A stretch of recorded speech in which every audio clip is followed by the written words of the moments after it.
Everyone laughed at the billionaire's deaf son, until the black waitress stepped in and silenced them. The diner was nearly empty when Maya first saw the boy. He couldn't have been more than 7, sitting alone in the corner booth while rain streaked down the windows like tears.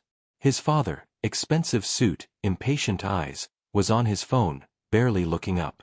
The boy's hands moved in quick, desperate gestures, trying to tell his father something, but the man just waved him off. Maya felt something shift in her chest as she watched those small hands fall back into his lap, defeated. She'd been wiping down tables for 5 years now, seen 1,000 customers come and go, but something about this child made her pause mid-step, the dishcloth still in her hand.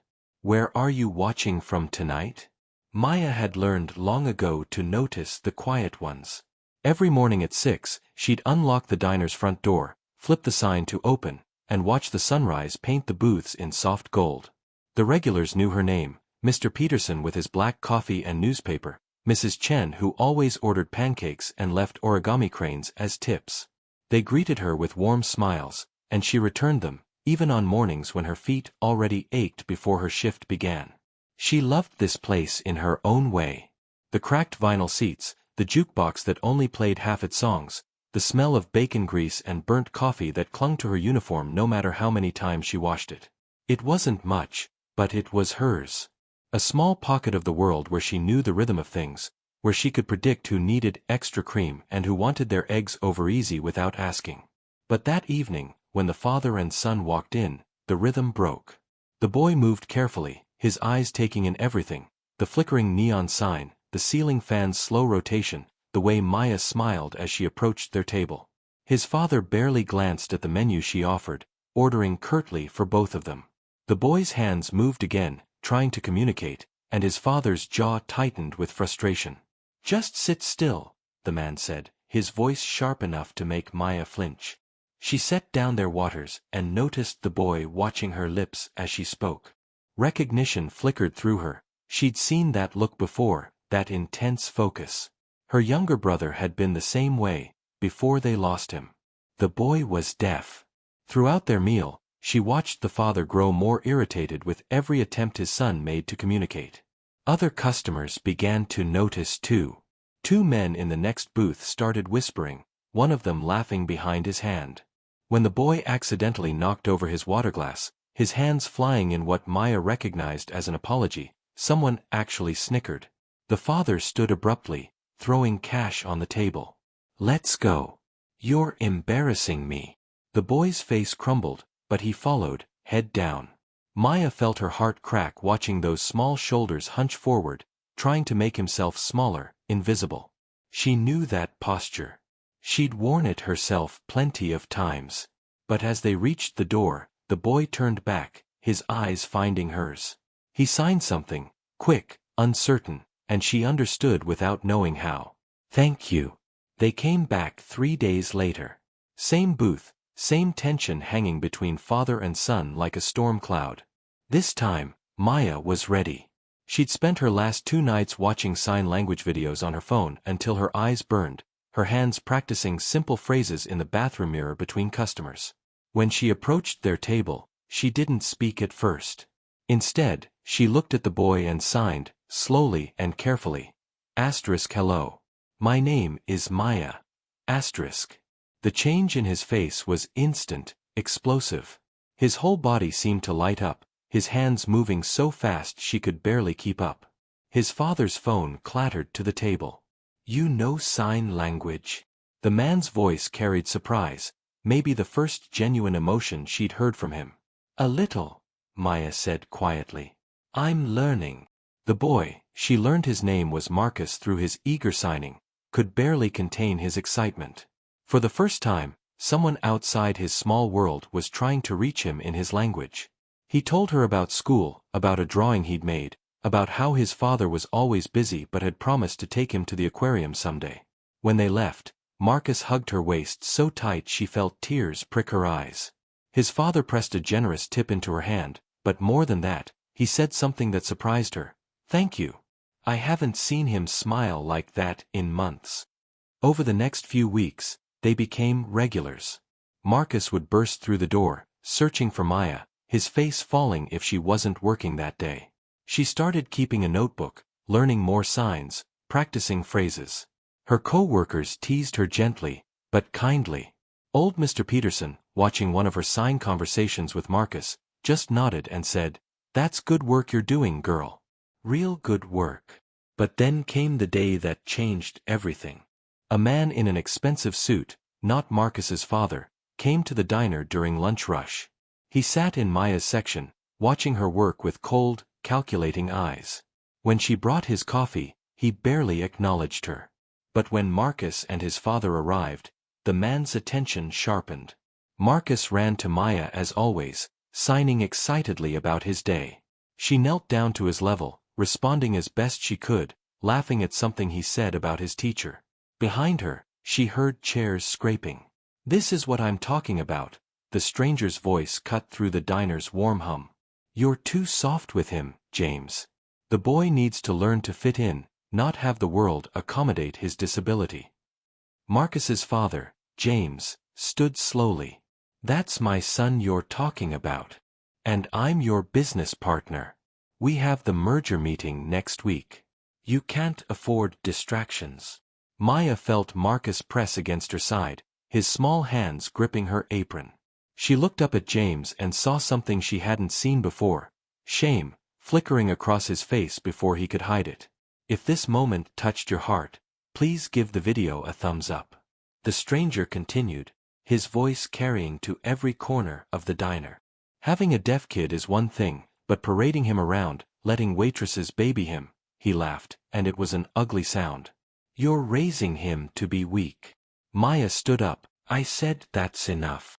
Maya's voice was steadier now, even though her hands trembled. "You're talking about a little boy like he's broken. Like he needs fixing. But he doesn't. He's perfect exactly as he is. Do you have any idea who I am?" The man's face flushed red. "I could. I don't care who you are." The words came out quiet but firm. "I care that there's a 7-year-old boy listening to you talk about him like he's a problem to be solved instead of a person to be loved." James stood frozen, his mouth slightly open. Marcus pressed closer to Maya's side. She could feel him shaking. "James," the stranger said, his voice dropping to something dangerous. "If you let this waitress talk to me like this, we're done. The merger's off. I'll make sure every door in this city closes on you." The silence stretched out like taffy, thin and tense. Maya felt her stomach drop. She'd just cost this man his business deal. She'd overstepped. She was nobody, nothing, just a waitress who didn't know when to keep her mouth shut. But then James did something that shocked everyone, including himself. He walked over and stood beside Maya, looking down at Marcus. Really looking at him, maybe for the first time in weeks. "Get out," James said quietly. "What?" "Get out of this diner. The deal's off. I don't do business with people who talk about my son that way." The stranger's face went through several shades of purple before he grabbed his coat and stormed out, slamming the door so hard the bell above it jangled frantically. The whole diner stayed frozen for 3 heartbeats. Then Mr. Peterson started clapping, slow and steady. Mrs. Chin joined him. Soon the whole diner erupted in applause, and Maya felt tears streaming down her face. James knelt down in front of Marcus, and his hands moved, clumsy, uncertain, but trying. He signed, "I'm sorry." Marcus launched himself into his father's arms, and both of them were crying now. Maya turned away to give them privacy, wiping her eyes with her apron. Her manager, Tony, appeared beside her with a knowing smile. "You okay?" he asked. "I think I just lost a customer his business deal," she whispered. "Maybe," Tony said. "But I think you gave him something more important back." Have you ever faced something like this? Share your story in the comments. ***. Over the next hour, as the diner slowly returned to normal, Maya watched James and Marcus in their booth. They weren't on phones anymore. They were looking at each other, hands moving slowly as James tried to practice the signs his son patiently showed him. Every few minutes, Marcus would beam up at his father like he'd hung the moon, and James would smile back. Tentative, real, breaking through years of distance. When they finally stood to leave, James approached the counter where Maya was refilling sugar dispensers. His eyes were red but clear. "I owe you an apology," he said.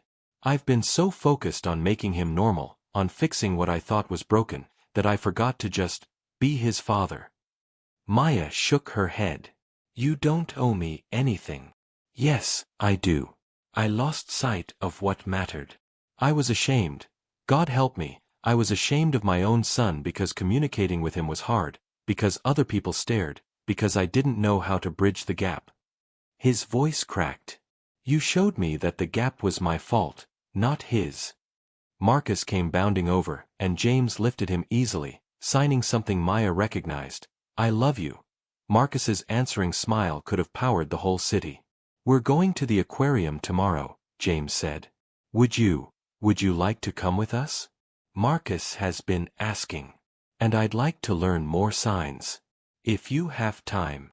Maya felt her throat close up. "I'd love that." The aquarium was crowded with families, the blue light from the tanks casting everyone in an otherworldly glow. Marcus pressed his face against the glass, watching a sea turtle glide past like it was dancing through dreams. His hands moved constantly, describing everything he saw, and this time, his father watched every sign, asking Maya for help when he didn't understand. "What did he say there?" James asked as Marcus's hands flew in excitement. "He said the jellyfish look like ghosts made of moonlight," Maya translated, smiling. James's eyes softened. "He's poetic. I never knew that. How could I not know my own son is poetic?" They spent hours wandering through tunnels of water and light. Maya taught James more signs: fish, beautiful, happy, love. Simple words that built bridges. At one point, Marcus grabbed both their hands and pulled them in front of the massive ocean tank, where sharks and rays circled in an endless ballet. He looked up at them both and signed, "My family." Maya started to correct him, to explain she was just a friend, but James squeezed her hand gently and signed back to Marcus, "yes. Family. Later, sitting on a bench while Marcus drew pictures of the fish in a notebook James had bought him, Maya and James talked properly for the first time. "I built a tech company from nothing," James said, watching his son draw. "Worked 90-hour weeks, missed birthdays, missed everything really. My wife, Marcus's mom, she left 3 years ago. Said I cared more about success than family. She was right." He paused. "When Marcus was diagnosed as deaf at 2 years old, I threw money at it. Speech therapists, specialists, anyone who promised to make him normal. I never learned that normal was the wrong goal." "Why didn't you learn to sign?" Maya asked gently. "Pride, maybe. Fear. If I learned his language, I'd have to admit that my way of seeing the world wasn't the only way. I'd have to meet him where he was instead of dragging him to where I wanted him to be." He looked at her. "You did in 3 weeks what I couldn't do in 7 years. You saw him as whole." Maya thought about her own brother, about the years of watching him struggle in a world that didn't make room for him. "Someone should have done it for my brother," she said softly. "Nobody did. So I guess I'm doing it now, for every kid who needs someone to see them." Marcus came running back, pushing his drawing into his father's hands. It showed 3 stick figures holding hands in front of a huge blue tank. He'd drawn a heart. "I'll do it," she said. "But I'm keeping my weekend shifts here. This place is home." James laughed, and it was a sound of pure relief. "Deal." 6 months later, Maya stood in a community center transformed into a learning space, watching 12 families practice signing together. Parents and children, hands moving in conversation, building bridges across silence. Some signed clumsily, some with growing confidence, but all of them were trying. That was what mattered. James had kept his word. The foundation had grown beyond anyone's expectations, featured in local news, spreading to 3 more cities. Marcus, now 8, had become a regular fixture at the learning sessions, patiently teaching younger kids, his face glowing with purpose. But Maya still kept her weekend shifts at the diner. Saturday mornings found her back behind the counter, pouring coffee for Mr. Peterson, accepting origami cranes from Mrs. Chen, listening to Tony's terrible jokes in the kitchen. This place had shaped her, had been the ground beneath her feet when everything else felt uncertain. She wouldn't leave it behind, not completely. On quiet nights, when the dinner rush ended and the diner settled into its evening rhythm, she'd stand by the window and remember that rainy evening when a little boy's hands had asked for help that his voice couldn't give. She'd remember the moment she chose to speak up, even though fear told her to stay silent. That decision had changed 3 lives: Marcus's, James's, and her own. Marcus came into the diner one Saturday with his father, both of them signing fluently now, their conversations easy and full of laughter. Marcus climbed onto his usual stool at the counter and signed, "This is where you saved us." Maya shook her head, smiling. Asterisk, you saved yourselves. I just reminded you how. Asterisk. But Marcus was insistent, his young face serious. Asterisk, you were brave when no one else was. You saw me when people looked away. Asterisk. James placed a hand on his son's shoulder, his eyes meeting Maya's. He's right. You could have stayed quiet that day. Most people would have. Maya wiped down the counter, thinking of her brother, of all the moments she wished someone had been brave for him. Maybe, she said softly. But I'd spent too long being quiet. Sometimes staying silent costs more than speaking up. Through the window, the evening sun painted the street in amber and gold. The jukebox played something soft and old, familiar as a heartbeat. This diner, with its cracked seats and flickering neon, had been her whole world once. Now it was one piece of a larger life, a place she returned to because it reminded her where she'd found her voice. Marcus pulled out his notebook and showed her his latest drawing, a woman in a waitress uniform with wings made of words, surrounding children who reached up toward her with hope in their faces. At the bottom, in careful letters, he'd written, "Angels work in diners too." Maya felt tears prick her eyes, but they were the good kind, the kind that meant something had mattered, that a moment had rippled out into something bigger than itself.